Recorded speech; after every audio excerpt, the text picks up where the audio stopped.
Assalamualaikum warahmatullahi wabarakatuh. Selamat sore teman-teman investor retail seluruh Indonesia. Apa kabar semuanya?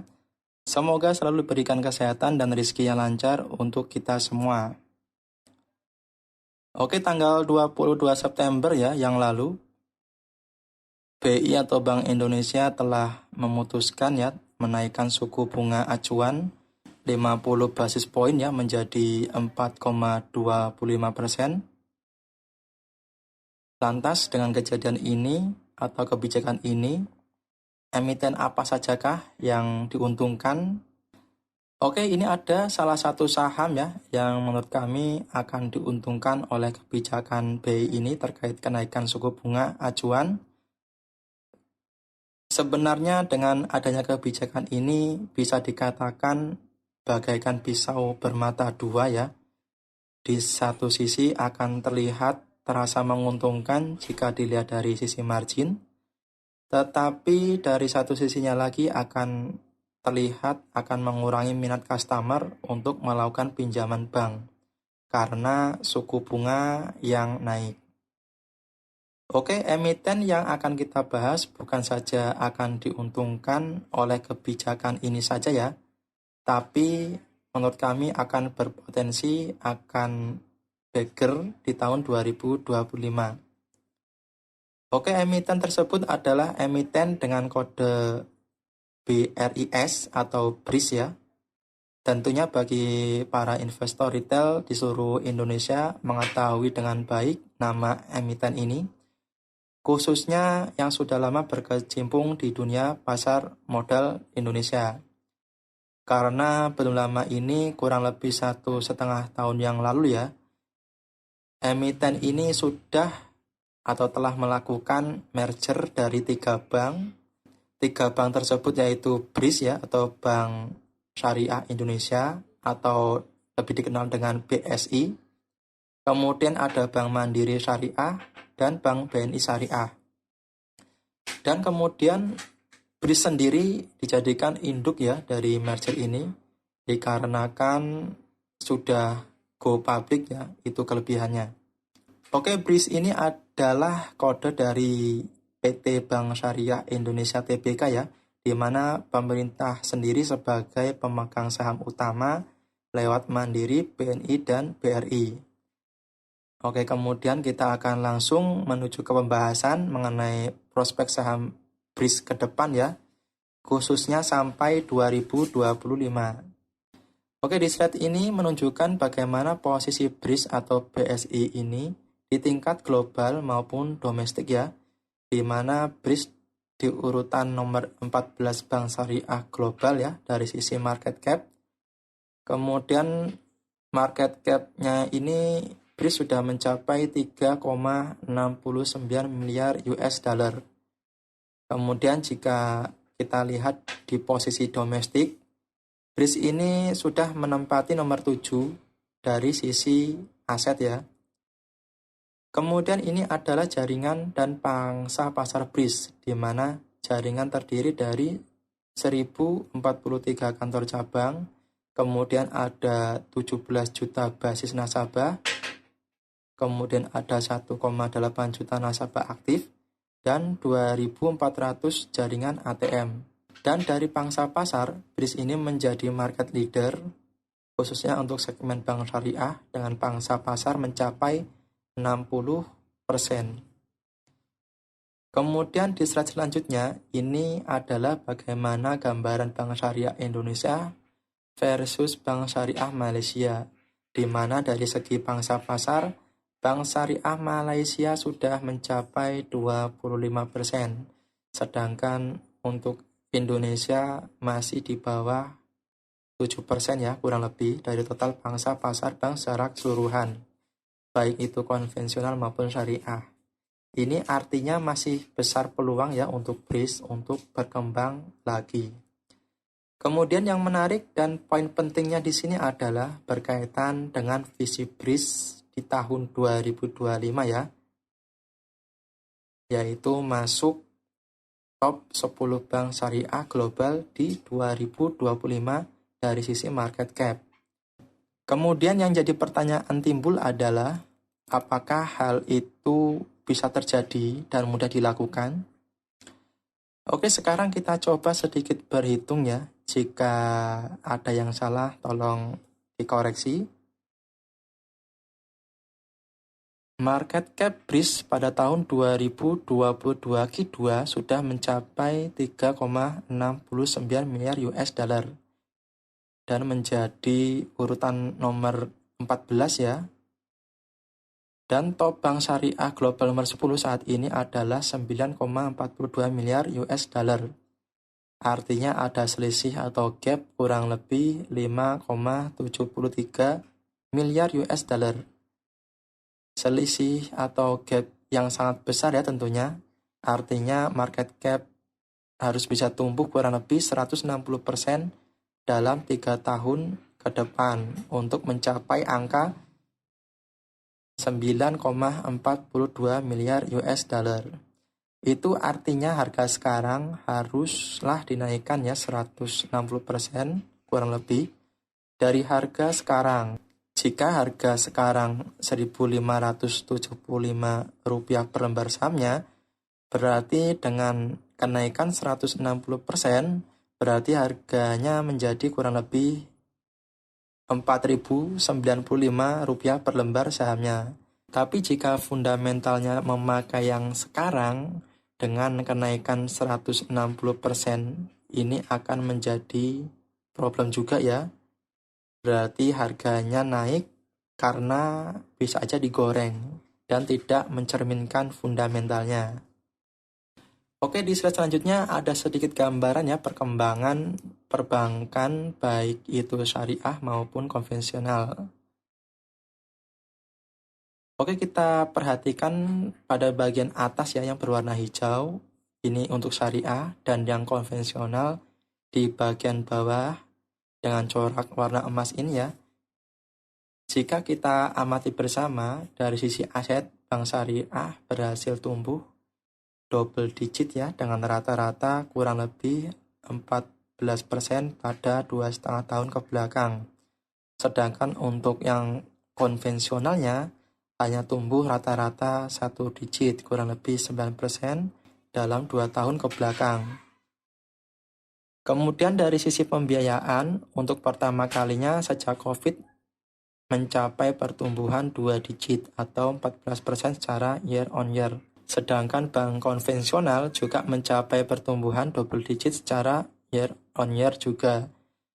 Sedangkan dari dana pihak ketiga, bank syariah berhasil tumbuh double digit, kurang lebih 13,15% ya.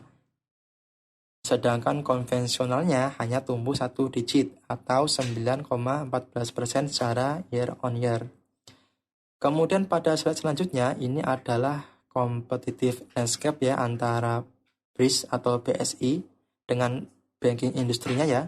Dan jika kita perhatikan yang pertama dari segi aset, pertumbuhan pembiayaan, pertumbuhan DPK dan pertumbuhan tabungan, BSI ini berhasil tumbuh di atas pertumbuhan industrinya ya.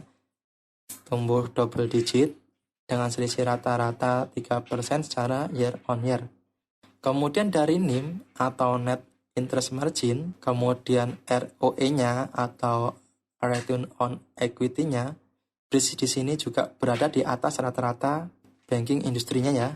Lalu kemudian jika kita perhatikan BSI di sini hanya kalah dari CAR ya atau rasio kecukupan modal, di mana BSI hanya bisa mencapai CAR 17,09%. Sedangkan rata-rata industrinya sudah mencapai 24,28%. Kemudian dari sisi NPL, BSI lebih unggul ya karena lebih kecil rasionya dari rata-rata banking industrinya. Di mana semakin NPL-nya kecil maka semakin baik karena rasio pinjaman yang bermasalah makin sedikit tentunya. Oke, sekarang kita akan mencoba sedikit berhitung kembali ya setelah kita sudah mengetahui beberapa keunggulan-keunggulan bank syariah di atas ya. Ini dibandingkan dengan industrinya. Apakah di tahun 2025 nanti BSI bisa menjadi top 10 bank syariah global? Oke, aset BSI sekarang pada Q2 atau kuartal 2 2022 yang sudah mencapai 277,34 T, tapi market cap-nya hanya 3,69 miliar US dollar. Dan jika dengan rata-rata pertumbuhan tiap tahunnya 14%, dengan kita menggunakan aset sampai Q2 tahun 2022, maka jika kita hitung sampai tahun 2025, aset hanya mencapai kurang lebih 411 T. Artinya ini masih ada gap yang cukup besar untuk mencapai 721 T. Maka dari itu diperlukannya aksi korporasi perusahaan ya.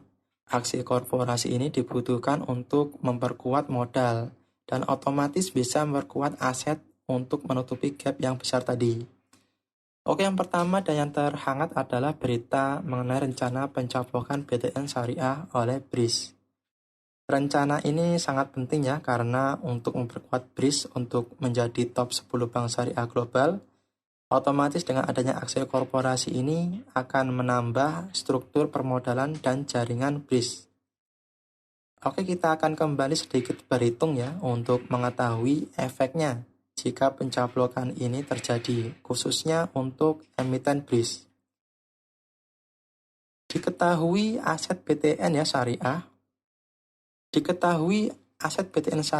kurang lebih 37,3 T. Jika kita hitung dengan rata-rata pertumbuhannya dengan 14%, maka pada akhir tahun 2025 aset BTN syariah ini akan tumbuh dan menjadi kurang lebih 55,26 T. Sedangkan aset BSI atau BRIS yang sekarang ini pada Q2 atau kuartal 2 tahun ini mencapai 282,34 T. Ini sudah ditambah dengan RI atau red issue ya. Maka dengan rata-rata pertumbuhan 14% per tahun, maka pada tahun 2025 menjadi kurang lebih 418,3 T. Dan jika kita tambahkan dari aset BTN Syariah tadi ya, maka hasilnya akan menjadi kurang lebih 473,6 T. Dengan hasil ini pun ternyata masih ada gap yang cukup lebar ya, dengan gap kurang lebih mencapai 247,6 T untuk mencapai 721 T dari segi aset.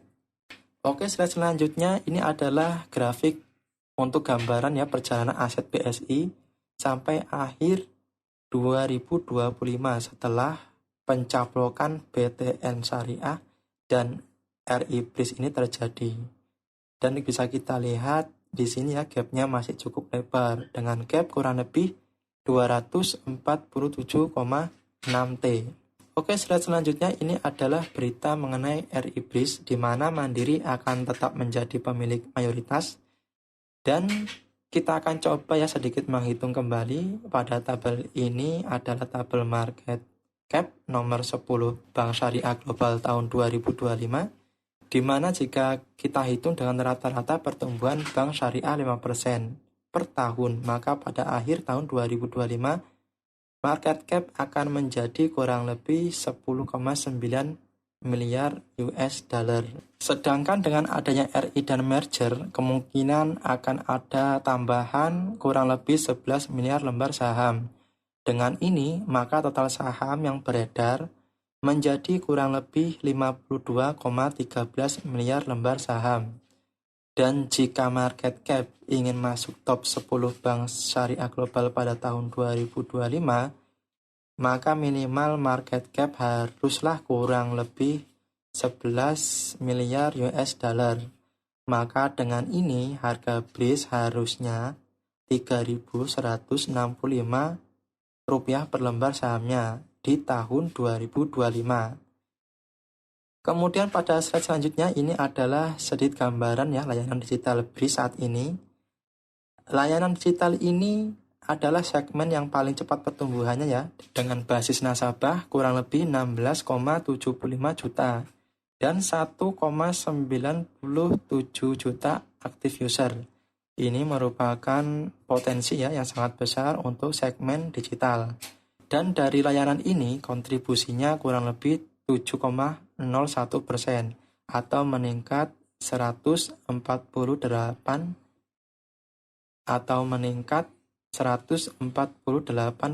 secara year on year terhadap seluruh fee-based income. Jadi sangat signifikan ya pertumbuhannya. Dan di slide selanjutnya ini adalah Islamic ekosistem dari BRIS ya. Dari jumlah nasabah pada item donasi sekolah Islam, pesantren, dan masjid, pertumbuhannya sangat signifikan ya dengan rata-rata pertumbuhan 40% pada periode Juni 2021 ke Juni 2022. Sedangkan dari dananya sendiri rata-rata bertumbuh 105% pada periode Juni 2021 ke Juni 2022. Kemudian pada slide selanjutnya ya, kita akan mencari tahu bagaimana valuasi BRIS saat ini ya. Kemudian ini adalah gambaran income statement dan balance sheet-nya ya, di mana jika kita lihat dari 2021 pasca merger, terlihat pada bagian net income, revenue, dan NPM tumbuh sangat signifikan ya. Dan hal ini tidak lupa berkat dari dukungan aset ya, yang meningkat drastis. Kemudian ini adalah gambaran perjalanan valuasi BRIS ya, di mana jika kita melihat dari PBV-nya dari 2017 sampai 2019 sebelum merger ya, PBV-nya terlihat turun, akan tetapi PER-nya yang masih besar ya. Ini artinya pada saat itu BRIS ini tidak murah juga ya. Kemudian dari 2020 ke 2021, PBV PER dan ROE-nya terlihat mulai meningkat ya. Hal ini tidak terlepas dari hasil merger ya. Dan kemudian yang menarik ialah pada tahun ini, di mana dengan menggunakan harga sekarang, kurang lebih di level harga 1.575-an, dengan ROE meningkat mencapai 15,46%, dengan PBV-nya turun menjadi 2,25 kali, dan dengan PER-nya turun menjadi 14,56 kali, BRIS ini menjadi terlihat murah ya dibandingkan tahun-tahun sebelumnya. Akan tetapi jika melihat dari industrinya, maka harga sekarang masih terlihat wajar ya. Kemudian ini adalah gambaran perjalanan harga saham BRIS, di mana pada harga puncaknya hampir menyentuh Rp4.000 per lembar sahamnya. Lalu kemudian nanti jika terjadi peningkatan aset dan ditargetkan market cap mencapai top 10 bank syariah global, maka harganya haruslah mencapai Rp3.165 per lembar sahamnya, atau meningkat kurang lebih 100% ya dari harga sekarang. Hal ini juga didukung ya dengan pola inverse head and shoulder secara teknikalnya. Tapi kembali lagi ya, masalah harga yang menentukan adalah pasar, maka carilah harga yang terbaik untuk mulai membeli dan menyicil ya, agar hasil investasinya maksimal. Oke, demikianlah sharing tentang saham BRIS ya, semoga bermanfaat. Tentunya masih banyak kekurangan dan maka itu tetap disclaimer on ya, karena semua yang disampaikan ini adalah hanya sekadar sharing berdasarkan data yang kita terima. Dan ini bukan ajakan untuk mengambil keputusan untuk membeli maupun menjual. Semua segala resiko ditanggung masing-masing. Dan jangan lupa ikutin channel ini terus ya dengan menekan tombol subscribe agar teman-teman tidak ketinggalan update video-video terbaru berikutnya di channel ini. Oke, sekian dan terima kasih. Sampai berjumpa kembali di video selanjutnya.